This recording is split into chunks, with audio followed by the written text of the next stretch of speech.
श्रोतेहो नमस्कार. आपण ऐकत आहात 90.8 मेगाहर्ट्झवरती महात्मा फुले कृषी विद्यापीठ राहुरीचे फुले कृषी वाहिनी हे रेडिओ केंद्र, अर्थात 90.8 FM कृषी संस्कारदायिनी फुले कृषी वाहिनी.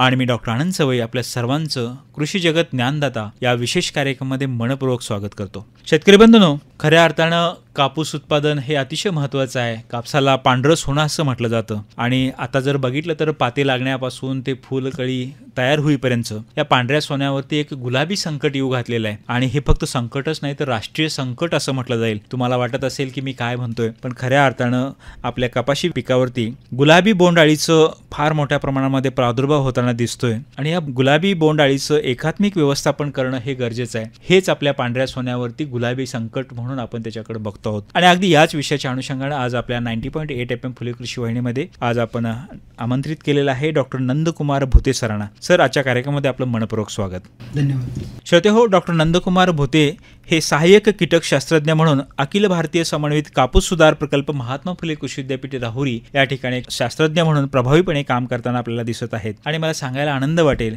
की सातत्यानं शेतकऱ्यांच्यासाठी, शेतकरी बांधवांच्यासाठी या गुलाबी बोंडअळीच्या एकात्मिक व्यवस्थापनावरती सातत्यानं ते मार्गदर्शन करताना आपल्याला जाणवत आहेत. आणि आज आपल्याशी ते संवाद साधत आहेत कपाशीवरील गुलाबी बोंडअळीचे एकात्मिक व्यवस्थापन याविषयी. सर, आजच्या विषयाच्या अनुषंगाने मला आपल्याला विचारायला निश्चित आनंद वाटेल की गुलाबी बोंडअळीची सद्य स्थिती काय आहे. सर, काय सांगता येईल? आपल्या नगर जिल्ह्यामध्ये सध्या परिस्थितीमध्ये गुलाबी बोंडअळीचा जो काही प्रादुर्भाव आहे तो सुरू झालेला आहे.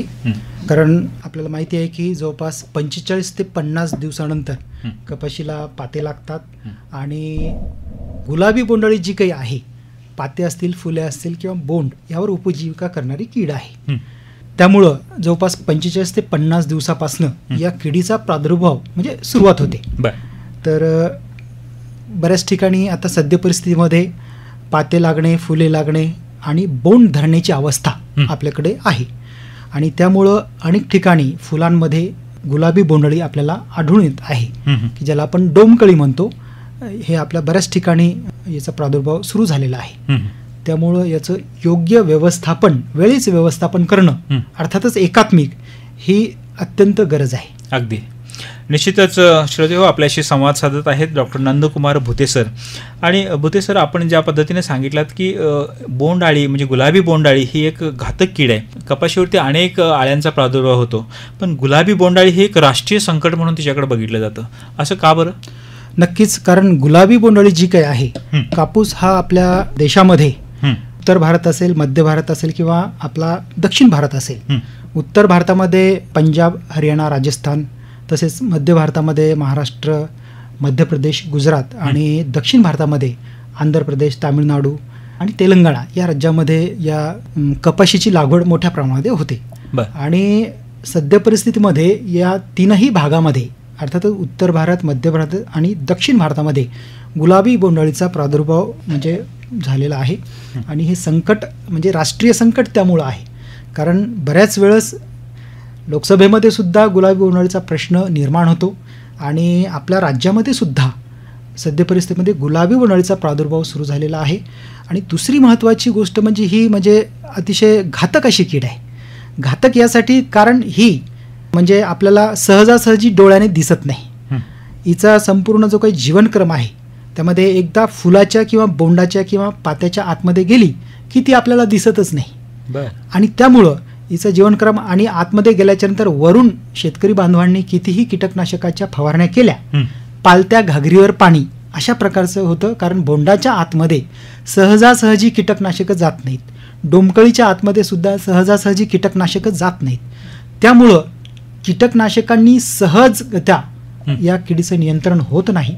दुसरी महत्त्वाची गोष्ट म्हणजे बोंडाच्या आतमध्ये जाऊन हे फक्त सरकीवर उपजीविका करते. आणि बोंडामध्ये आपल्याला माहिती आहे की सरकीचं प्रमाण जवळपास 65% प्रमाण सरकीचं असतं आणि फक्त 35% प्रमाण रुईचं असतं. म्हणजे ज्याचं वजन जास्त त्या सरकीवरच ही उपजीविका करते, सरकीच खाते. त्यामुळं ते बियाण्याची उगवण क्षमता, बियाणं चांगल्या प्रकारचं म्हणजे होत नाही. रुईची प्रत खालावते, तेलाची प्रत खालावते आणि बाजार म्हणजे या शेतकऱ्याचा जो नंतरच्या वेचणीचा, दुसऱ्या किंवा तिसऱ्या वेचणीचा कापूस, याला वजन भरत नाही आणि मार्केटमध्ये त्याला म्हणजे किंमत मिळत नाही थोडक्यामध्ये. त्यामुळं त्याची प्रतही खालावते, त्याचं वजन कमी भरतं, उत्पादनामध्ये प्रचंड घट येते.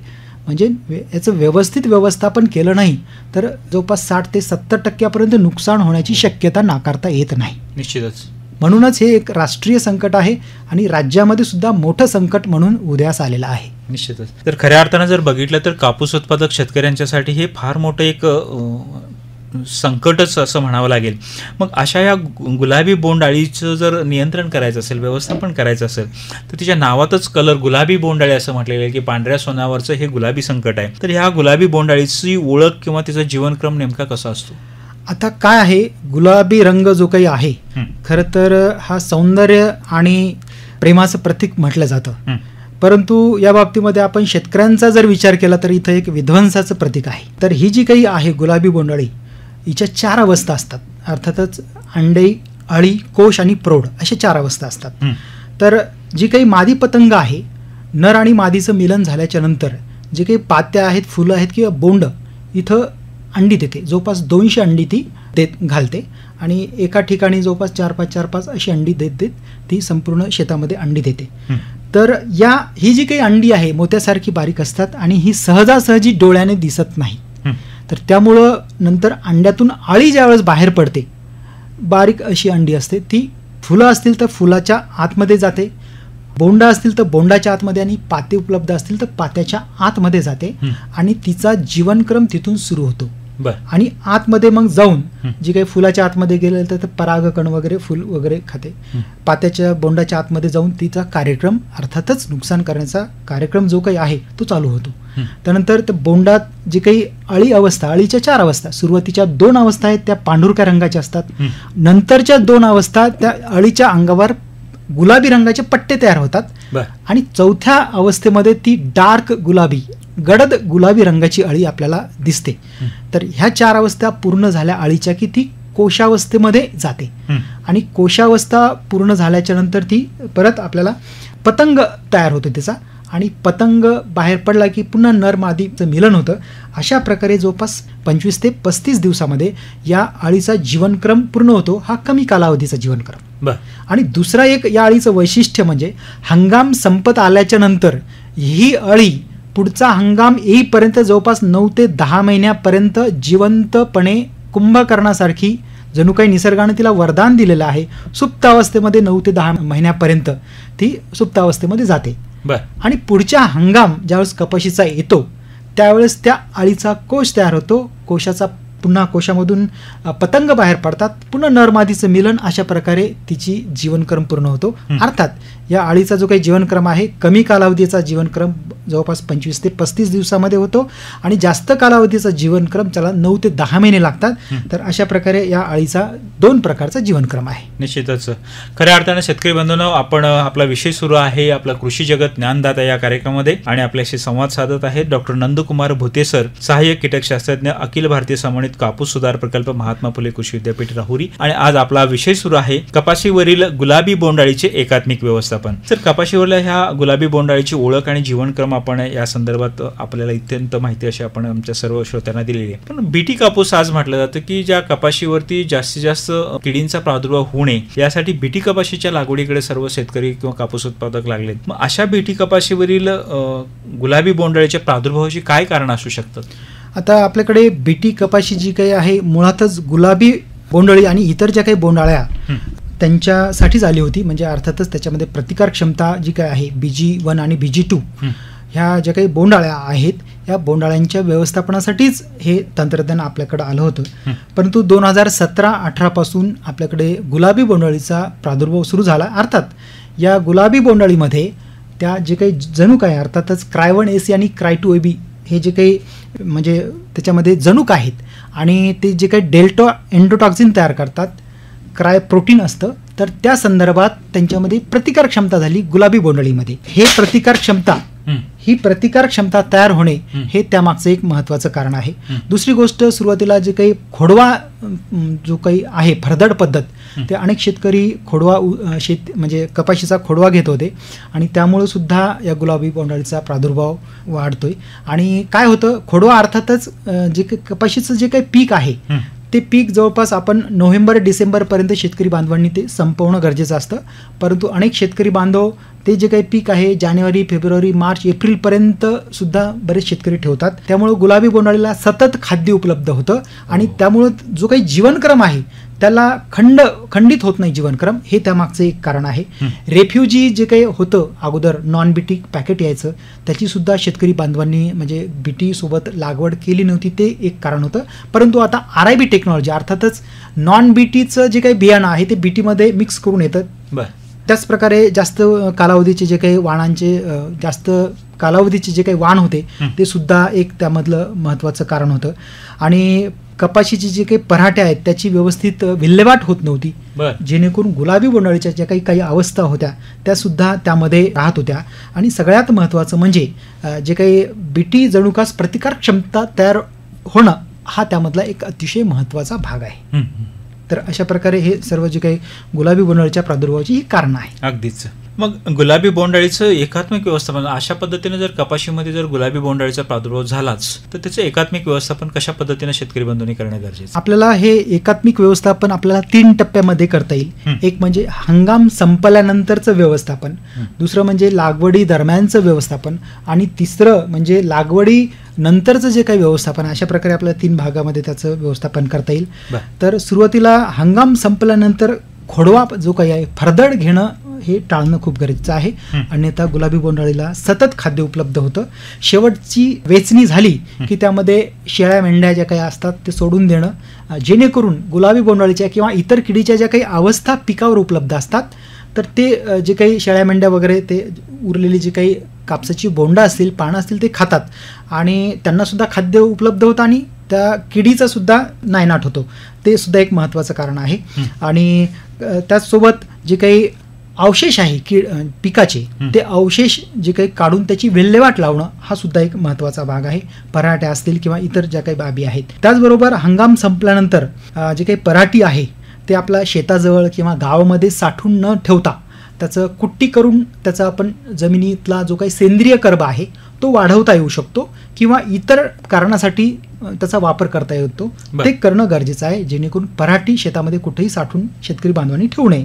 आणि दुसरं महत्त्वाचं म्हणजे हंगाम संपल्याच्या नंतर सुद्धा कामगंध सापळे, प्रकाश सापळे यांचा वापर जो काही आहे आपल्याला जिनिंग मिल असेल किंवा शेतामध्ये असेल त्याचा वापर करणं गरजेचं आहे, जेणेकरून जे काही पतंग आहेत त्या हंगाम संपल्याच्या नंतर सुद्धा आपल्याला त्याचा बंदोबस्त करता येतो. बरं, अशा पद्धतीनं हंगाम संपल्यानंतरचं व्यवस्थापन शेतकरी बंधूंनी करणं अत्यंत गरजेचं आहे. नक्की सर, आता जर बघितलं तर सध्या आपल्या शेतकऱ्यांच्या शेतामध्ये कापूस लावलेला आहे आणि आता पाते लागण्यापासूनचे बोंड येण्यापर्यंत फुलोऱ्यावरती येण्यापर्यंतची अवस्था तर सुरू आहे. अशा वेळी मग कापूस लागवडी दरम्यानचं व्यवस्थापन काय करणं गरजेचं आहे? आता लागवडी दरम्यानचं म्हणजे सगळ्यात महत्त्वाचं आता शेतकरी बंधवांनी ह्या गोष्टी केल्या आहेत. उन्हाळ्यामध्ये खोल नांगरट करणे, पिकांची फेरपालट करणे, एकच एक पीक न घेणे, आश्रय ओळी लावणे. आता रेफ्युजी इन बॅग आलेलं आहे ते तंत्रज्ञान, त्यामुळं काही अडचण नाही. कमी कालावधीचे जे काही वाण आहेत त्यांची निवड करणे आणि ज्या काही प्रतिबंधात्मक अर्थातच किडींसाठी जे काही म्हणजे रेजिस्टन्स व्हेरायटीज आहेत, जाती आहेत, त्याचा अवलंब करणे ह्या महत्त्वाच्या गोष्टी आहेत, जेणेकरून आपल्याला लागवडी दरम्यानचं ते व्यवस्थापन आपल्याला करता येईल या गोष्टींचा अवलंब केला तर. मग त्याच्यानंतर आता कापूस लागवडीनंतरचं सुद्धा गुलाबी बोंडअळीचं व्यवस्थापन देखील महत्त्वाचं आहे, काय सांगता येईल? सध्या परिस्थितीमध्ये लागवडीनंतरचं व्यवस्थापन अर्थातच सध्या परिस्थितीमध्ये जे काही शेतकरी बांधवांकडे गुलाबी बोंडअळीचा प्रादुर्भाव आपल्या नगर जिल्ह्यामध्ये किंवा आपल्या पश्चिम महाराष्ट्रामध्ये जो झालेला आहे त्यासाठीचं जे काही व्यवस्थापन म्हणजे हे लागवडी नंतरचं व्यवस्थापन सध्या परिस्थितीचं खूप महत्त्वाचं आहे. तर त्यामध्ये सर्वात महत्त्वाचं म्हणजे शेतकरी बांधवांनी नियमित आपल्या कपाशीचं सर्वेक्षण करणं आणि जे काही डोमकळी आहेत डोमकळी गोळा करून नष्ट करणे हे अतिशय महत्त्वाचं आहे. अच्छा, नष्ट करायची म्हणजे नेमकं काय करायचं? आता काय होतं, जे काही सुरुवातीला जे काही आळी आहे फुलांमध्ये जाते आणि फुलांमध्ये किंवा कळीमध्ये आणि आतमध्ये त्या फुलाला बंद करून घेते आपल्या लाळेच्या साह्यानं आणि आतमध्ये ती एक संरक्षण बंद केल्यामुळे तिला संरक्षण मिळतं. ऊन वारा पाऊस किंवा फवारणीपासून तिचं संरक्षण होतं. ती आतमध्ये परागकण वगैरे खाते आणि आतमध्ये तिचा जीवनक्रम म्हणजे ती लहानाची मोठी होते. तर अशा ज्या काही डोमकळ्या आहेत त्या शेतकऱ्यांना ओळखता आल्या पाहिजेत आणि त्या गोळा करून नष्ट करता आल्या पाहिजेत. कारण डोमकळीमध्ये जी काही आळी असते ती म्हणजे गुलाबी बोंडअळीची पहिली पिढी आणि ही पहिली पिढी आपण गोळा करून नष्ट केली तर आपल्याला पुढची पिढी तयार होणार नाही. म्हणून सामूहिकरित्या चला निंबोळ्या गोळा करूया आपण अशी मोहीम राबवली. तशीच चला डोमकळ्या नष्ट करूया ही मोहीम स्वरूपामध्ये संपूर्ण शेतकरी बांधवांनी ग्राम पातळीवर आपल्या गाव पातळीवर राबविणं ही खऱ्या अर्थानं ही आजची गरज आहे. तरच आपल्याला उद्या गुलाबी बोंडअळीचा जो काही पुढची पिढी तयार होणार नाही. म्हणून डोमकळ्या गोळा करून नष्ट करणे हे अतिशय महत्त्वाचं आहे. त्यासोबतच शेतामध्ये जी काही गळालेली पाते असतील, बोंड असतील, फुलं असतील त्यामध्ये सुद्धा ही अळी असू शकते. बऱ्याच वेळेस काय होते, त्या अळीचा प्रादुर्भाव झाला तर अशा ज्या काही कळ्या आहेत, फुलं आहेत, पाते आहेत ते गळून खाली पडतात. तर हे गोळा करून नष्ट करणे किंवा गाडून टाकणे हा सुद्धा त्यामधला एक अतिशय महत्त्वाचा भाग आहे.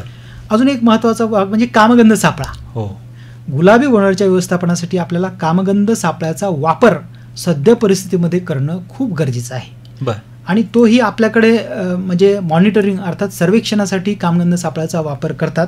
परंतु आपण थोडंसं मास ट्रॅपिंग अर्थातच मोठ्या प्रमाणामध्ये गुलाबी बोंडअळीचे नर पतंग यांना मारण्यासाठी आपण एकरी जवळपास 8 कामगंध सापळे लावलेत तर आपल्याला नर पतंगांना मोठ्या प्रमाणात गोळा करून नष्ट करता येईल. आणि हे कामगंध सापळे म्हणजे किडींचं कुटुंब नियोजन असं म्हणायला हरकत नाही. अगदी अगदी. आणि मग अशा पद्धतीनं कामगंध सापळे जर शेतात उभा करायचं असेल गुलाबी बोंडअळीसाठी, असं काही स्पेसिफिक कामगंध सापळा आहे? कोणत्या नावानं त्यांनी मार्केटमध्ये मागणं गरजेचं आहे, अपेक्षित आहे? नक्कीच. गुलाबी बोंडअळीसाठी गुलाबी बोंडअळीचं जे काही शास्त्रीय नाव आहे ते पेक्टिनोफोरा गॉसिपियल्ला आणि त्यापासून तिचं पेक्टिन ल्यूर किंवा गॉसिप ल्यूर या नावानं बाजारामध्ये ही कामगंध सापळे मिळतात. अर्थात पुन्हा एकदा मी सांगतो, पेक्टिन ल्यूर किंवा गॉसिप ल्यूर या नावानं हे कामगंध सापळे आपल्याला बाजारामध्ये उपलब्ध होतात. तर सर्व शेतकरी बांधवांना अतिशय तळमळीची आणि कळकळीची विनंती आहे की त्यांनी या गुलाबी बोंडअळीच्या व्यवस्थापनामधला अतिशय महत्त्वाचा घटक म्हणजे कामगंध सापळा यांनी हे कामगंध सापळे सामूहिकरित्या आपापल्या गावामध्ये सर्वांनी लावावेत आणि एकरी जवळपास 8 कामगंध सापळे लावावेत जेणेकरून आपल्याला मोठ्या प्रमाणामध्ये नर पतंग नष्ट करता येईल. आणि नर पतंगच आपण नष्ट केले तर नर मादीचं मिलन होणार नाही, मादी अंडी घालणार नाहीत किंवा अंडी घातले तर त्या अंड्यातून ते फलित अंडे नसणार आणि असणार आणि त्यामुळं त्या अंड्यातून आळ्या बाहेर पडणार नाहीत. म्हणून हे कामगंध सापळे म्हणजे गुलाबी बोंडअळी सोबत जे काही आपलं युद्ध आहे त्या युद्धामधलं अतिशय महत्त्वाचं शस्त्र आहे. म्हणून सर्व शेतकरी बांधवांनी या कामगंध सापळे या दृष्टीनं कामगंध सापळे लावत असताना कोणती काळजी घ्यायला पाहिजे शेतकरी बांधवांनी? 8 कामगंध सापळे प्रति एकरी सांगितलं, ते कुठे कुठे लावणं गरजेचं आहे आणि कशा पद्धतीने लावणं गरजेचं आहे? काय आहे शास्त्रीय दृष्टिकोन? नक्कीच शास्त्रीय पद्धतीनं हे कामगंध सापळे लावायचे असतील तर आपल्याला एका एकरचं प्रतिनिधित्व करता आलं पाहिजे. अर्थातच ते समान पद्धतीनं आपल्याला शेतामध्ये झिगझॅग पद्धतीनं संपूर्ण शेतामध्ये त्याचा म्हणजे प्रतिनिधित्व होईल किंवा ते कव्हर होईल संपूर्ण शेत अशा प्रकारे लावणं गरजेचं आहे. कामगंध सापळा लावत असताना जी काही काडी आपल्याला घ्यायची आहे ती मजबूत घ्यायची आहे. ती शक्यतोवर बांबूची घेतली तर अतिशय उत्तम आणि ती घेताना जवळपास 7-8 फूट उंचीची घ्यायची जेणेकरून एखादा फूट जी काही कामगंध सापळा लावण्यासाठीची ती काडी आहे ती जमिनीमध्ये जाईल आणि उर्वरित जी काही काडी आहे कपाशीच्या उंचीनुसार तो कामगंध सापळासुद्धा आपल्याला त्यानुसार त्याची उंची आपल्याला वाढवता येईल. त्यामुळं काडी मजबूत आणि घ्यायची जेणेकरून उंच घ्यायची जेणेकरून आपल्याला त्याची उंची वाढवता येईल. आणि त्याच कामगंध सापळ्याला सुद्धा आपण एक आडवी काडी लावली तर त्याचाच आपल्याला पक्षी थांबा म्हणून सुद्धा वापर करता येऊ शकतो. हे सुद्धा अनेक शेतकरी सुद्धा हे प्रयोग करतायत. तर अशा प्रकारे शास्त्रीय पद्धतीनं तो कामगंध सापळा लावायचा आहे आणि त्याची जी काही ल्यूर आहे ती सुद्धा आपल्याला जवळपास 1 महिन्यानंतर किंवा त्याची जी काही एक्सपायरी आहे, काही कामगंध सापळ्यांची 25 ते 30 दिवस असते, काही कामगंध सापळ्यांची जी काही एक्सपायरी असते ती जवळपास 40 दिवसापर्यंत असू शकते. ती एक्सपायरी संपल्याच्या नंतर ती आपल्याला ल्यूर ती आपल्याला बदलायची आहे आणि कपाशीच्या शेवटच्या वेचणीपर्यंत किंबहुना कपाशीची वेचणी झाल्याच्या नंतर सुद्धा हे कामगंध आपण शेतामध्ये लावलेत तर नर पतंग आपल्याला कमी करता येतात, त्यांची संख्या मोठ्या प्रमाणात नष्ट होते आणि पुढच्या वर्षी होणारा जो काही आपला म्हणजे प्रादुर्भाव आहे तो सुद्धा आपल्याला कमी करता येऊ शकतो. निश्चितच शेतकरी बंधूंना अतिशय तळमळीने आणि पोटतिडकीनं डॉक्टर नंदकुमार भुतेसर हे आपल्याला त्या ठिकाणी कामगंध सापळ्यांच्या संदर्भात आपल्याला मार्गदर्शन करतात आणि सामुदायिकरित्या प्रयत्न करणं गाव पातळीवरती हे अत्यंत गरजेचं आहे या दृष्टीने सुद्धा सांगितलं आहे. त्यानंतर प्रकाश सापळ्यांच्या संदर्भात सुद्धा काय सांगता येईल का? नक्कीच. प्रकाश सापळा सुद्धा, आता कामगंध सापळ्यामध्ये फक्त नर पतंग अडकतात किंवा आकर्षित होतात, परंतु प्रकाश सापळा असा आहे की प्रकाश सापळ्यामध्ये गुलाबी बोंडअळीचे नर आणि मादी दोनही पतंग अडकतात. आणि यावर्षी आपल्या जे काही जॉईंट अग्रोस्को आपला होतो त्यामध्ये आपल्या महात्मा फुले कृषी विद्यापीठाचं एक शिफारस आलेली आहे की गुलाबी बोंडअळीच्या व्यवस्थापनासाठी निळ्या रंगाचा प्रकाश सापळा आपण शेतामध्ये लावला तर त्यामध्ये जास्तीत जास्त नर आणि मादी दोन्ही पतंग आकर्षित होतात. म्हणून सर्व शेतकरी बांधवांनी आपल्या शेतामध्ये ज्यांना ज्यांना शक्य आहे त्यांनी प्रकाश सापळ्याचा सुद्धा शास्त्रोक्त पद्धतीनं वापर करावा आणि त्यातल्या त्यात आपण निळ्या रंगाचा प्रकाश सापळा लावला तर त्यांनी त्याकडे जास्तीत जास्त नर आणि मादी पतंग आकर्षित होतात. आणि हा सुद्धा लावत असताना आपल्याला सूर्य मावळल्याच्या नंतर जवळपास 3 तास म्हणजे एक जवळपास 9:30 ते 10 वाजेपर्यंत आपण हा प्रकाश सापळा ठेवायचा आहे. नंतर तो बंद करायचा आहे जेणेकरून त्यामध्ये मित्रकिडी पडू नयेत. तर अशा प्रकारे हा प्रकाश सापळाचा सुद्धा आपण वापर केला तर नक्कीच आपल्याला गुलाबी बोंडअळीचे नर आणि मादी दोनही पतंग आपल्याला त्याचा बंदोबस्त करता येईल.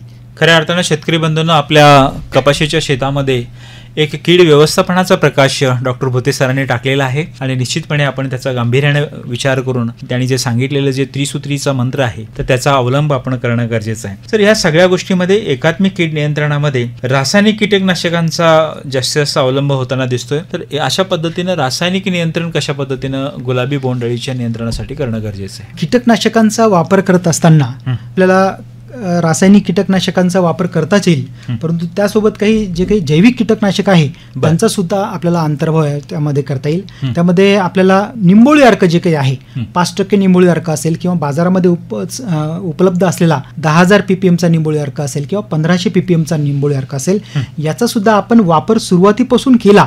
जो निंबोळी अर्काचा जो वास असतो कडवट वास असतो, उग्र वास असतो, त्यामुळं पतंग अंडी घालण्यासाठी येणार नाही, कारण त्यांना वाटतं की हे माझं काही खाद्य नाही त्याच्यामुळे ते येणार नाहीत. समजा ते आले तर अंडी घालणार नाहीत आणि अंडी घातली आणि अंड्यातून आळ्या बाहेर पडल्या तर त्या खाणार नाहीत. अर्थात निंबोळी अर्क हा जो काही आहे कीड व्यवस्थापनातला रामबाण उपाय आहे. म्हणून सर्व शेतकरी बांधवांनी हे जे काही जैविक कीटकनाशक आहे याचा सुद्धा वापर करणं हे अतिशय काळाची गरज आहे. तर 5% निंबोळी अर्क किंवा 10,000 ppmचा 10 मिली प्रति 10 लिटर पाण्यामध्ये किंवा 1500 ppmचा 25 मिली प्रति 10 लिटर पाण्यामध्ये या प्रमाणामध्ये शेतकरी बांधवांनी सुरुवातीपासून म्हणजे या निंबोळी अर्काची फवारणी करणं हे सुद्धा अतिशय गरजेचं आहे. त्याचप्रकारे आपल्या विद्यापीठामध्ये बिव्हेरिया आणि नोमुरिया ह्याच्या काही जैविक बुरशी आहेत याचा सुद्धा पतंगवरीकी किडींच्या नियंत्रणासाठी आपल्याला वापर करता येतो. ही बुरशी जी काही आपल्याला 50 ग्रॅम प्रति 10 लिटर पाण्यामध्ये मिसळून याची सुद्धा फवारणी करता येते. आणि हे झाल्याच्या नंतर सुद्धा जैविक घटकामध्ये एक भाग आपला विसरून राहिला होता तो म्हणजे ट्रायकोकार्ड्स. ट्रायकोकार्ड्स जो काही आहे त्याचा सुद्धा आपल्याला वापर करता येऊ शकतो. ट्रायकोग्रामा नावाचा छोटासा मधमाशी वर्गातला एक कीटक आहे तर तो गुलाबी बोंडअळीच्या अंड्यामध्ये अंडी घालतो आणि गुलाबी बोंडअळीला अंडी अवस्थेमध्येच नष्ट करू शकतो. तर हा सुद्धा एक महत्त्वाचा आपल्याला जैविक घटक आपल्याला करणं गरजेचं आहे. ज्या शेतकरी बांधवांना ही ट्रायकोकार्ड्स उपलब्ध झालेली आहेत त्यांनी कृषी विज्ञान केंद्र असतील किंवा इतर काही संस्था आहेत जे ट्रायकोकार्ड्स तयार करतात त्यांच्याशी संपर्क करावा आणि ट्रायकोकार्डचा सुद्धा गुलाबी बोंडअळीच्या व्यवस्थापनामध्ये नक्कीच वापर करावा. ओके, याचं काय प्रमाण आहे? ट्रायकोकार्ड्स कशी वापरलं, किती करणं गरजेचं आहे? ट्रायकोकार्ड्स जे काही आहेत आपल्याला एक जो काही कार्ड असतो त्याच्यामध्ये जवळपास 25 ते 30 हजार अंडी उपलब्ध असतात. तर आपल्याला हेक्टरी 1.5 लाख अंडी आपल्याला लावणं गरजेचं असतं. म्हणून आपल्याला जवळपास 3 ते 4 ट्रायकोकार्ड्स आपल्याला एकरी आपण लावणं गरजेचं असतं. तर अशा प्रकारे ट्रायकोकार्डचा वापर थोडासा वाढला तरी तो फायदाच आहे, नुकसान नाही. कारण जैविक बाबती ज्या काही आहेत त्याच्यामध्ये थोडंसं प्रमाण थोडंसं वाढलं तरी नुकसान नाही. आणि एकदा ट्रायकोकार्ड शेतामध्ये सोडले की ते नैसर्गिक किंवा जैविक घटक असल्यामुळे त्यांची संख्या आपल्या निसर्गामध्ये किंवा शेतामध्ये वाढत जाते. म्हणून हे सुद्धा त्यातले काही महत्त्वाचे घटक आहेत. आणि सर आपण सातत्यानं उल्लेख केला की ट्रायकोकार्ड्स, आणि हे ट्रायकोकार्ड्स खरेदी करताना बाजारामध्ये काय नेमकं शेतकऱ्यांनी काळजी घ्यायला पाहिजे? आता ट्रायकोकार्ड्स जे काही आहेत खरं पाहिलं तर बीटी कपाशी आल्याच्या नंतर ट्रॅकोकार्ड्स निर्मिती होती ती थोडीशी कमी झाली होती, परंतु गुलाबी बोंडअळीचा आता पुन्हा ज्वलंत प्रश्न तयार झाला.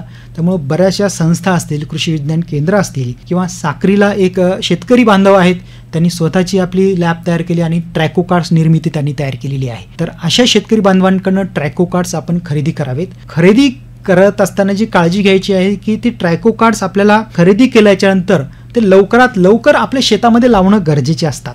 कारण पण ते ट्रॅकोकार्ड्स लावण्यासाठी उशीर झाला तर त्यामधून जे काही ट्रॅकोग्रामा बाहेर येतात, जे आपल्या गुलाबी बोंडअळीचे व्यवस्थापन करतात, ते त्याच पॉलिथिन पिशवीमध्ये बाहेर येऊन ते नाश पावू शकतात. त्यामुळं ही खबरदारी सर्व शेतकरी बांधवांनी घेणं गरजेचं आहे की ट्रॅकोकार्ड्स खरेदी केल्याच्या नंतर लवकरात लवकर आपल्या शेतामध्ये लावावेत, जेणेकरून गुलाबी बोंडअळीचं व्यवस्थापन अतिशय चांगल्या प्रकारे होईल. मग हे रासायनिक पद्धतीमध्ये जी कीटकनाशकं वापरत असतो आपण, त्यामध्ये अनेक किडे असतील, मावा असतील, तुडतुडे असतील, पांढरी माशी असतील, तर याच्यासाठी कशा पद्धतीनं कीटकनाशकांची मात्रा वापरणं अपेक्षित आहे? आता रासायनिक जे काही पद्धत आहे त्याच्यामध्ये आपण गुलाबी बोंडअळीचं व्यवस्थापन करत असताना किंवा इतर जे काही घटक आहेत, मावा तुडतुडे असतील, त्यांचं व्यवस्थापन करत असताना ज्या शिफारसीत कीटकनाशक आहेत त्यांचाच वापर करणं हे खऱ्या अर्थानं काळाची गरज आहे. तर याच्यामध्ये आपल्याला प्रोफेनोफॉस नावाचं जे काही कीटकनाशक आहे हे आपण वापरू शकतो अतिशय चांगल्या प्रकारे. परंतु याची जी काही आर्थिक नुकसानीची पातळी गुलाबी बोंडअळीची आपण ओलांडली, अर्थात शेतामध्ये ओलांडल्या गेली, अर्थातच सतत 8 ते 10 नर पतंग आपल्याला सतत 3 दिवस त्या कामगंध सापळ्यामध्ये अडकले किंवा 10% प्रादुर्भावग्रस्त आपल्याला बोंडे, पाते, फुलं आढळली तर आपल्याला या रासायनिक घटकाचा वापर करणं हे कर्मप्राप्त आहे. त्यामध्ये आपल्याला प्रोफेनोफॉस 50 cc प्रति म्हणजे 30 मिली प्रति 10 लिटर पाण्यामध्ये किंवा इमामेक्टिन बेन्झोएट 5 SG 4 ग्रॅम प्रति 10 लिटर पाण्यामध्ये यापैकी एखाद्या कीटकनाशकाची आपल्याला फवारणी करता येईल. त्याच प्रकारे एक थायमेथोक्झॅम 12.6% आणि लॅम्बडासायलोथ्रिन 9.5 ZC हे संयुक्त कीटकनाशक बाजारामध्ये उपलब्ध आहे. तर हे आपल्याला गुलाबी बोंडअळीसाठी सुद्धा आणि जे काही रजिस्ट्रेशन करणाऱ्या किडी यांच्यासाठी सुद्धा वापरता येऊ शकतं. याचं जे काही प्रमाण आहे 4 मिली प्रति 10 लिटर पाण्यामध्ये असं हे वापरणं आपल्याला गरजेचं आहे. आणि त्याचप्रकारे प्रोफेनोफॉस 40% अधिक सायपरमेथ्रिन 4% EC हे कीटकनाशक सुद्धा बाजारामध्ये उपलब्ध आहे. याचा सुद्धा आपल्याला 10 मिली प्रति 10 लिटर पाण्यामध्ये याचा आपण वापर केला तर नक्कीच आपल्याला या गुलाबी बोंडअळीचा वापर करता येईल. आता जी काही कीटकनाशकं सांगितलेली आहे त्यापैकी एकाच कीटकनाशकाचा वापर आपल्याला एका वेळेस करणं गरजेचं आहे. महत्त्वाचं म्हणजे एकापेक्षा जास्त कीटकनाशकं आपण एकत्र मिसळून फवारणं हे चुकीचं आहे. त्याच्यामुळं म्हणजे किडीचं व्यवस्थापन कदाचित होईल किंवा नाही हा प्रश्न तयार होऊ शकतो आणि कपाशीवर सुद्धा त्याचा दुष्परिणाम होऊ शकतो. असे बरेचसे प्रश्न शेतकऱ्यांकडे आपल्याकडे येतात. अच्छा, खऱ्या अर्थानं श्रोतेहो, आज आपला विषय सुरू आहे कपाशीवरील गुलाबी बोंडअळीचे एकात्मिक व्यवस्थापन आणि आपल्याशी संवाद साधत आहेत डॉक्टर नंदकुमार भुते सर, सहाय्यक कीटकशास्त्रज्ञ, अखिल भारतीय समन्वित कापूस सुधार प्रकल्प, महात्मा फुले कृषी विद्यापीठ राहुरी. भुते सर, अतिशय छान पद्धतीनं आमच्या कापूस उत्पादक शेतकऱ्यांच्यासाठी अतिशय चांगल्या पद्धतीनं गुलाबी बोंडअळीचं कशा पद्धतीने व्यवस्थापन करणं गरजेचं आहे याविषयी आपण इत्यंभूत माहिती आपण सर्व शेतकरी बांधवांसाठी दिली आहे. अगदी विषयाच्या शेवटाकडे जात असताना आता जर सद्य परिस्थिती जर बघितली आपण, शेतामध्ये जी कपाशी उभी आहे आणि ती कपाशी आणि आता गुलाबी बोंडअळीचं होणारं त्यांच्यावरती येणारं हे संकट आहे, या परिस्थितीमध्ये आता सध्या शेतकरी बांधवांनी काय करणं अपेक्षित आहे, आपला काय सल्ला राहील? अगदी गुलाबी बोंडअळीच्या व्यवस्थापनासाठी संक्षिप्त स्वरूपामध्ये जर सांगायचं झालं तर त्यांनी पंचसूत्रीचा अवलंब करणं गरजेचं आहे. सगळ्यात महत्त्वाचं, सद्य परिस्थितीमध्ये जितक्या काही डोमकळ्या आपल्या शेतामध्ये आहेत त्या डोमकळ्यांची शोधणे आणि त्या डोमकळ्या गोळा करून नष्ट करणे किंवा खड्ड्यामध्ये पुरणे किंवा पॉलिथिनच्या पिशवीमध्ये बांधून ठेवणे, जेणेकरून गुलाबी बोंडअळीची पहिली पिढी आपल्याला नष्ट करता येईल. हा अतिशय महत्त्वाचा पहिला भाग. दुसरा महत्त्वाचा भाग म्हणजे निंबोळी अर्क किंवा इतर जे काही निंबोळी तेल असेल याचा वापर आपल्याला करणं किंवा इतर जैविक घटकांचा वापर करणं हा दुसरा भाग. तिसरा भाग म्हणजे कामगंध सापळ्यांचा गुलाबी बोंडअळीला मोठ्या प्रमाणामध्ये नरपतंगांना गोळा करून नष्ट करण्यासाठी कामगंध सापळ्यांचा वापर करणं सामूहिकरित्या गाव पातळीवर हा अतिशय महत्त्वाचा भाग. चौथा महत्त्वाचा भाग म्हणजे प्रकाश सापळ्यांचा सुद्धा ज्या ज्या शेतकरी बांधवांना शक्य आहे त्यांनी शास्त्रोक्त पद्धतीनं निळ्या रंगाच्या प्रकाश सापळ्याचा वापर करणं हा सुद्धा अतिशय महत्त्वाचा भाग आहे. पाचवा महत्त्वाचा भाग म्हणजे ट्रॅकोकार्डचा सुद्धा वापर ज्या ज्या शेतकरी बांधवांना ट्रॅकोकार्ड्स उपलब्ध होतात होतील त्यांनी आपले ट्रायकोकार्ड्स बोलून आपल्या शेतामध्ये ट्रायकोकार्डचा वापर करणं आणि शेवटचा जो काही आहे तो भाग म्हणजे रासायनिक कीटकनाशकांचा वापर तो शास्त्रोक्त पद्धतीनं तज्ज्ञांच्या सल्ल्यानुसार रासायनिक कीटकनाशकाचा अवलंब करणं, वापर करणं आणि ही कीटकनाशकाची फवारणी करत असताना स्वतःची काळजी घेणं, नाकाला मास्क लावणं, डोळ्याला गॉगल लावणं, डोक्यावर टोपी, हातामध्ये हँडग्लोव्ज आणि पायामध्ये जे काही गमचे बूट असतात त्यांचा वापर करणं, जेणेकरून जी काही विषाची फवारणी आहे अर्थातच रासायनिक कीटकनाशकाची फवारणी करत असताना स्वतःला विषबाधा होऊ नये याची सुद्धा काळजी घेणं गरजेचं आहे. तर अशा प्रकारे या पंचसूत्रीचा गुलाबी बोंडअळीच्या व्यवस्थापनासाठी संपूर्ण शेतकरी बांधवांनी सामूहिकरित्या याचा वापर केला तर गुलाबी बोंडअळीचं जे काही राष्ट्रीय संकट आहे, जे आपल्या राज्यावर उद्भवणारं किंवा उद्भवलेलं संकट आहे, या संकटावर आपल्याला मात करता येईल यात काहीही शंका नाही. निश्चितच खऱ्या अर्थानं शेतकरी बंधूंनो, अतिशय छान पद्धतीची पंचसूत्री आपल्याला कपाशीवरील गुलाबी बोंडअळीच्या एकात्मिक व्यवस्थापनासाठी डॉक्टर नंदकुमार भुते सरांनी आपण दिलेले आहे. निश्चितपणे आपण त्याचा अवलंब कराल आणि आपल्या कपाशीवरती म्हणजे ज्या पांढऱ्या सोन्यावरती जे गुलाबी संकट आले त्याचं व्यवस्थापन करण्यामध्ये निश्चितपणे आपण यशस्वी व्हाल. आपण बऱ्याच वेळापासून भुते सर आपण आमच्या सर्व श्रोत्यांसाठी अतिशय छान पद्धतीची माहिती दिली. तरी सुद्धा आमच्या सर्व शेतकरी बांधवांच्या मनामध्ये किंवा सर्व श्रोत्यांच्या मनामध्ये ऑनलाईनच्या माध्यमातून असेल, व्हॉट्सअप असेल किंवा फेसबुकच्या माध्यमातून, समाज माध्यमाच्या माध्यमातून ऐकणारे अनेक श्रोते असतील, आपल्या मनामध्ये काही अजूनही गुलाबी बोंडअळीच्या व्यवस्थापनासंदर्भात काही शंका असतील तर त्या शंकेचे निरसन करण्यासाठी मी डॉक्टर नंदकुमार भुते सर यांचा मोबाईल क्रमांक, भ्रमणध्वनी क्रमांक आपल्याला देत आहे. आपण निश्चितपणे तो टिपून घ्यावा. 7588 08 20 33. मी पुन्हा एकदा त्यांचा संपर्क क्रमांक सांगतो, 7588 08 2033. तर जरूर आपण डॉक्टर नंदकुमार भुते सर यांच्याशी संपर्क साधू शकता आणि त्यांच्याकडून अधिक माहिती जाणून आपल्या शंकांचं निरसन करू शकता. या पद्धतीनं भुते सर आज आपल्या या स्टुडिओमध्ये आज आपण आलात आणि आमच्या सर्व शेतकरी बंधूंना अतिशय छान पद्धतीची कपाशीवरील गुलाबी बोंडअळीचं एकात्मिक व्यवस्थापन याविषयीची इत्थंभूत माहिती आमच्या सर्व श्रोत्यांसाठी, सर्व शेतकरी बांधवांसाठी दिली. त्याबद्दल संपूर्ण श्रोत्यांच्या वतीने, ऑनलाईनच्या माध्यमातून आणि समाज माध्यमाच्या माध्यमातून ऐकणारे सर्व श्रोत्यांच्या वतीनं आणि 90.8 FM फुले कृषीवाहिनी, महात्मा फुले कृषी विद्यापीठाच्या वतीने आपले मनपूर्वक आभार आणि आपल्या भावी निरामे निरोगी आयुष्यासाठी खूप खूप शुभेच्छा. सर धन्यवाद.